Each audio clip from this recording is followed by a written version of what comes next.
Thank you and good evening.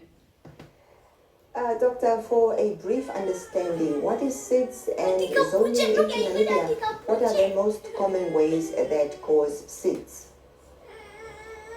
Thank you. And you have given quite a good definition. So SIDS stands for Sudden Infant Death Syndrome, which is a death of an infant less than 1 year of age who was seemingly well, which occurs while the child is sleeping. And this has to be accompanied by a clinical exam that does not explain the cause of death, and also a rigorous post-mortem examination that also could not account for any natural cause of death, such as infection or homicide for that matter. And in context of our Namibian population, worldwide, SIDS represent in the Western world it's one of the highest cause of death for children under the age of 1 year old, accounting for about 0.5 children in 1,000 in the US.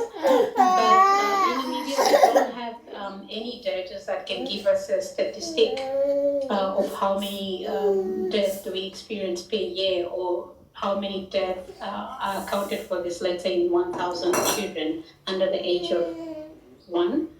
But in our population, similar to South Africa, we have some studies that were done in South Africa that account for about 2.5 per 1,000 children under the age of 1. And also there's some studies that were done in Zambia that showed about 11%, which is quite a large number.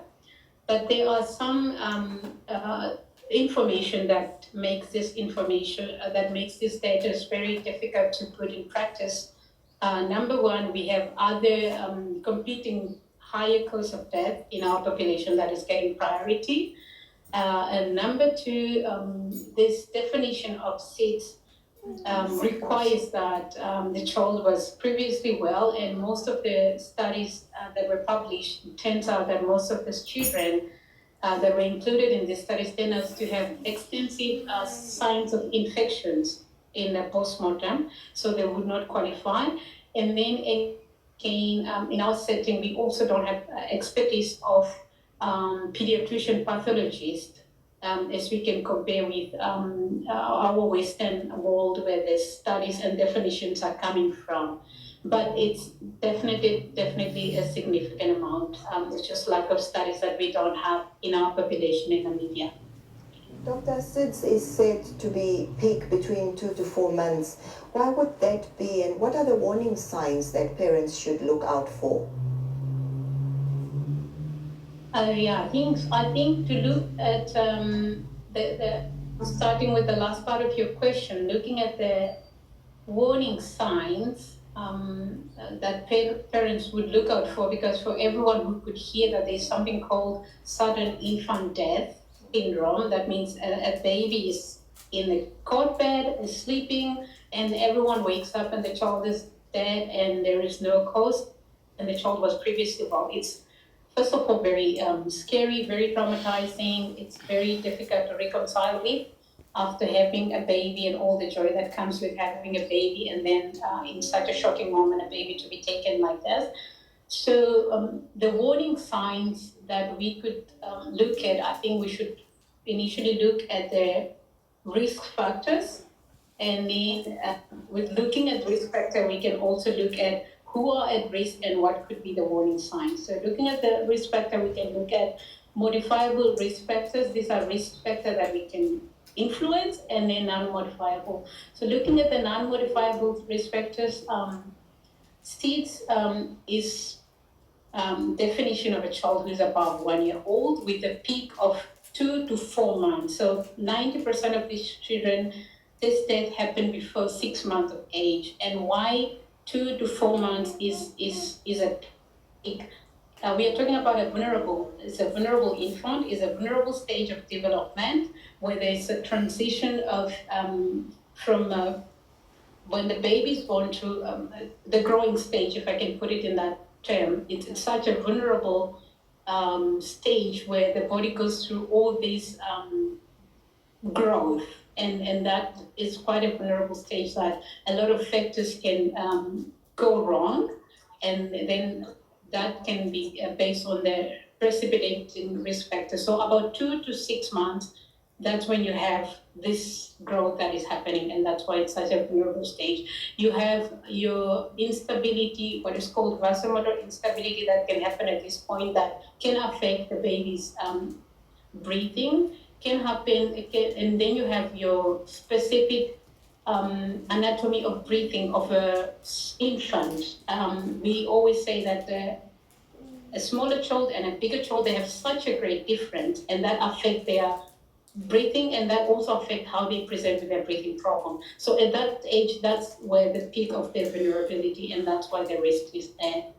And if I can go back to the non-modifiable risk factors, we're talking about genetics.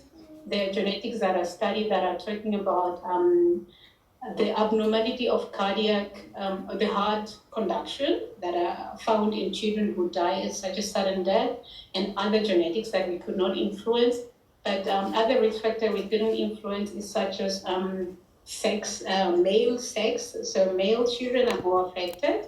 Then we talk about socio-economical status of a patient.